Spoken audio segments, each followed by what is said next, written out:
Subscribe کریں ہمارے channel مائی 2AM horror stories کو مزید ڈرا دینے والی ہارر سٹوریز کے لیے بیل آئیکن کو پریس کرنا مت بھولیے گا۔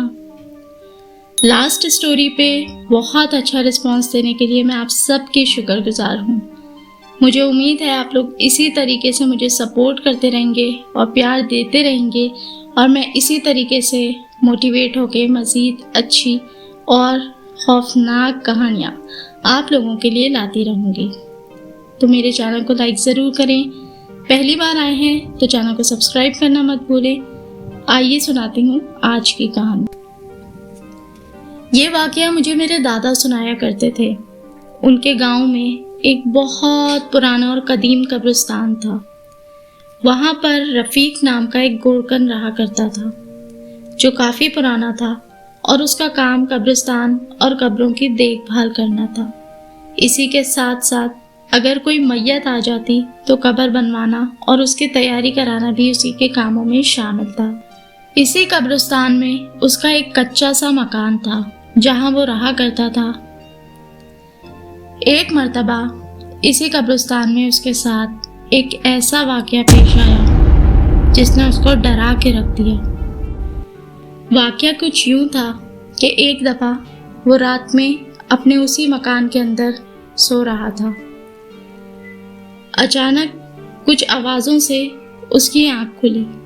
ایسا معلوم ہو رہا تھا جیسے اس کچے مکان کے باہر بہت سارے لوگ چل رہے ہیں اور ان کے قدموں کی آہٹ سنائی دے رہی تھی۔ یہ تقریباً 1 سے 2 بجے تک کا ٹائم تھا۔ گورکن نے سوچا شاید کوئی میت آئی ہوگی۔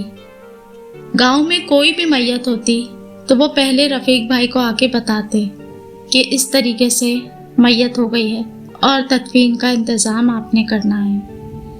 تو وہ یہی سوچ کے باہر کی طرف بڑھے کہ شاید کسی کا جنازہ آیا ہے۔ وہ دل ہی دل میں سوچ رہے تھے کہ اتنی رات میں کس کا جنازہ آ گیا اور اتنے سارے لوگوں کے ساتھ وہ بھی بغیر بتائے۔ خیر وہ باہر نکلے اور باہر نکل کے دیکھا۔ دوستوں وہاں پر تو کوئی بھی نہیں تھا، لیکن وہ قبرستان ایک بہت ہی خوفناک منظر پیش کر رہا تھا، کیونکہ وہاں روشنی تو بالکل نہ تھی، لیکن تیز ہوائیں، سنسان درخت اور وہ جھاڑیاں بہت ہی وحشتناک دکھائی دے رہے تھے۔ رفیق بھائی یہ سب منظر دیکھ کر کافی حیران ہوئے کہ وہاں کوئی بھی نہیں، لیکن آوازیں بہت لوگوں کی بھیڑ کی تھیں۔ خیر وہ اندر آئے، دروازہ بند کر کے دوبارہ سے اپنے بستر پر لیٹ گئے۔ وہ جیسے ہی لیٹے تھوڑی دیر ہی ہوئی تھی کہ انہیں پھر سے وہی آوازیں محسوس ہونا شروع ہوئیں۔ نیند تو نہیں آ رہی تھی کیونکہ ظاہر سی بات ہے ایک دفعہ پہلے یہ آوازیں سننے کے بعد وہ الرٹ سے تھے۔ جب آوازیں دوبارہ آئیں تو وہ پھر سے باہر نکلے، دیکھا مگر وہاں کوئی نہ تھا۔ وہ بہت حیران ہو گئے اور تھوڑا ڈر بھی گئے۔ رفیق بھائی کا تجسس بڑھنے لگا۔ وہ اندر تو آ گئے لیکن سوچنے لگے کہ یہ کون لوگ ہیں جن کی آوازیں تو آ رہی ہیں لیکن دکھائی نہیں دے رہے۔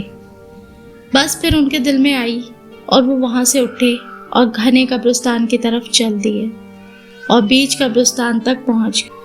رفیق بھائی جب بیچ قبرستان تک پہنچ گئے تب مڑ کر دیکھا تو دور ایک قبر سے انہیں کچھ روشنی نکلتی ہوئی دکھائی دی۔ رفیق بھائی یہ منظر دیکھ کے چونک گئے، لیکن دل ہی دل میں ان کے اندر ایک تجسس تھا کہ آخر یہ روشنی کہاں سے آ رہی ہے، کس چیز کی روشنی ہے اور کس کی قبر سے نمودار ہو رہی ہے، آخر یہ روشنی ہی ہے یا پھر کیا چیز ہے۔ وہ وہاں سے نکلے اور اسی روشنی کی راہداری پر چلتے رہے۔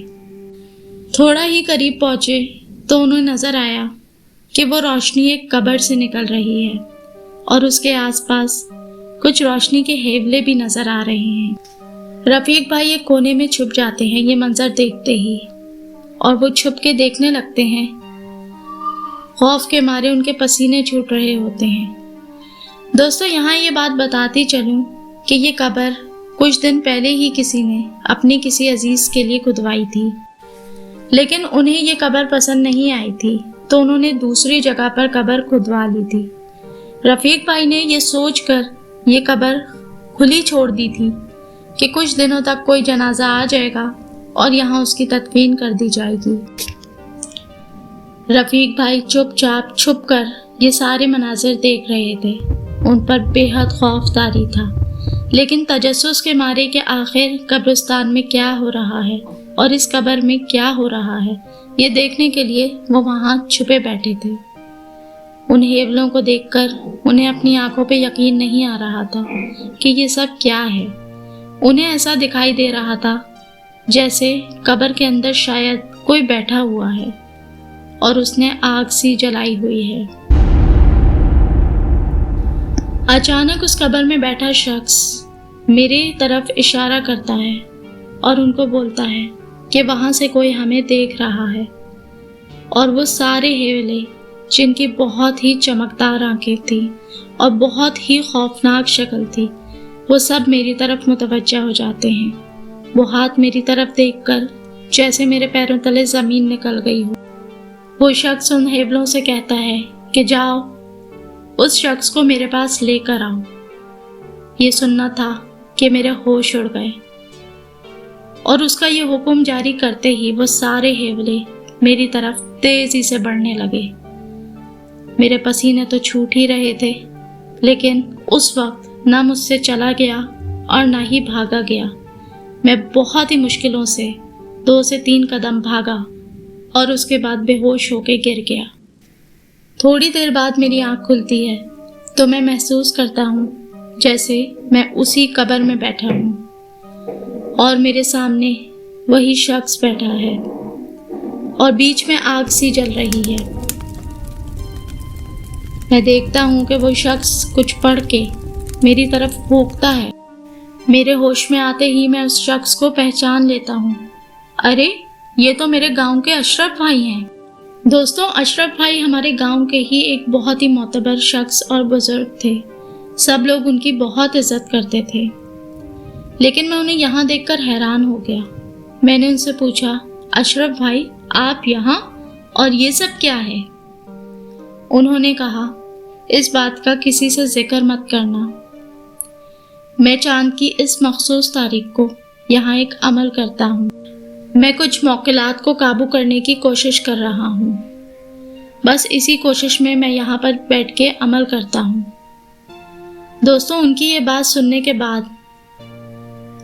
میں نے محسوس کرا کہ اس دن کے بعد سے میرے ساتھ کچھ معاملات ہونا شروع ہو جاتے ہیں۔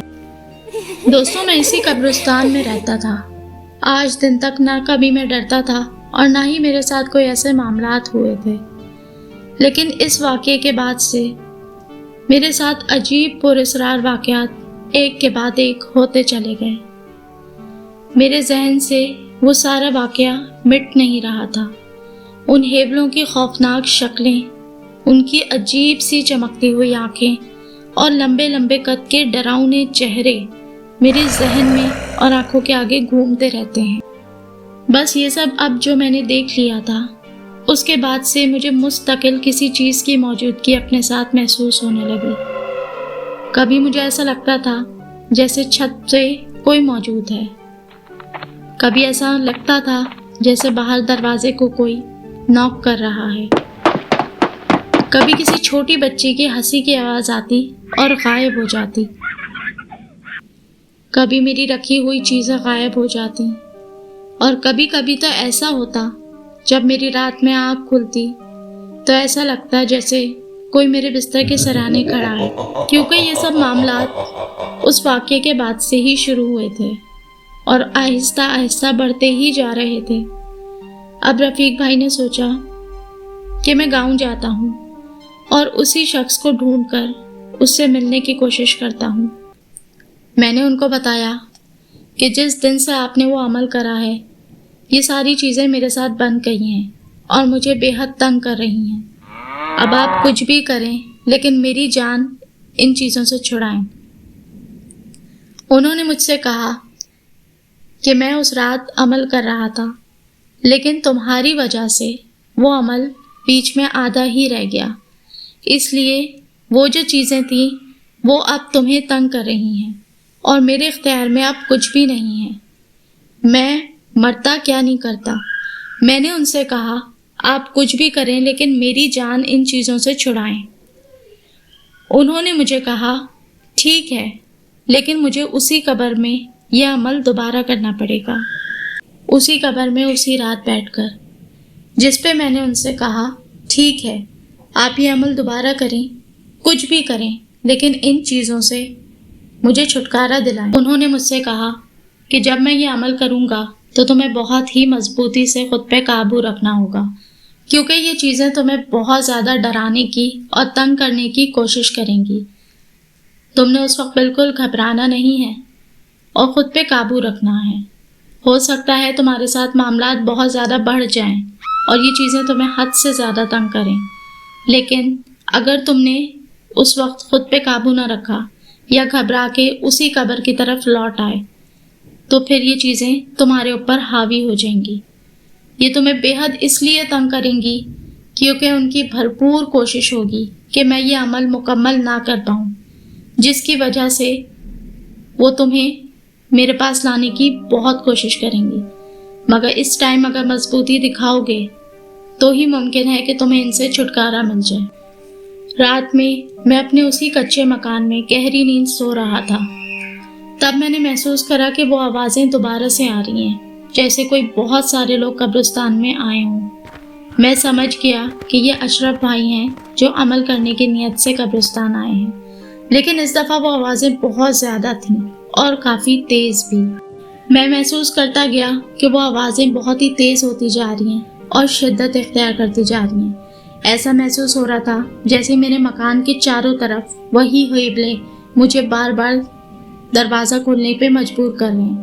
میرے کمرے کا دروازہ نوک ہوتا گیا، تیزی دروازہ کھٹکھٹاتا گیا کوئی، اور ایسا محسوس ہو رہا تھا جیسے بار بار ہر کوئی میرے نام کو پکار رہا ہے، رفیق دروازہ کھولو، رفیق باہر آؤ۔ لیکن میں سمجھ گیا کہ اس ٹائم مجھے بہت ہی زیادہ ہمت کی ضرورت ہے۔ میں خاموشی سے اندر بیٹھا رہا اور یہ چیزیں اتنی تیز ہوتی گئیں جیسے لگ رہا تھا کہ کوئی دروازہ توڑ دے گا، لیکن میں خاموشی سے اندر بیٹھا رہا، اللہ کا نام لیتا رہا، دل ہی دل میں اللہ کا ورد کرتا رہا، اور پھر کچھ ہی گھنٹوں کے بعد وہ ساری آوازیں تھم گئیں جیسے کہ سب سو گئے ہوں۔ دوسرے دن میں اشرف بھائی سے ملتا ہوں، وہ مجھے بتاتے ہیں کہ اب تمہارے ساتھ یہ معاملات نہیں ہوں گے، میں نے ان کو قابو کر لیا ہے اور اب وہ چیزیں تمہیں کبھی پریشان نہیں کریں گی۔ اسی طریقے سے مجھے ان چیزوں سے چھٹکارا مل گیا، لیکن یہ واقعہ میں زندگی بھر یاد رکھوں گا۔ دوستوں، امید ہے آج کی کہانی آپ کو اچھی لگی ہوگی۔ اگر اچھی لگی ہے تو اسے زیادہ سے زیادہ شیئر کریں دوستوں کے ساتھ، ویڈیو کو لائک لازمی کریں اور چینل کو سبسکرائب ضرور کریں۔ Thank you.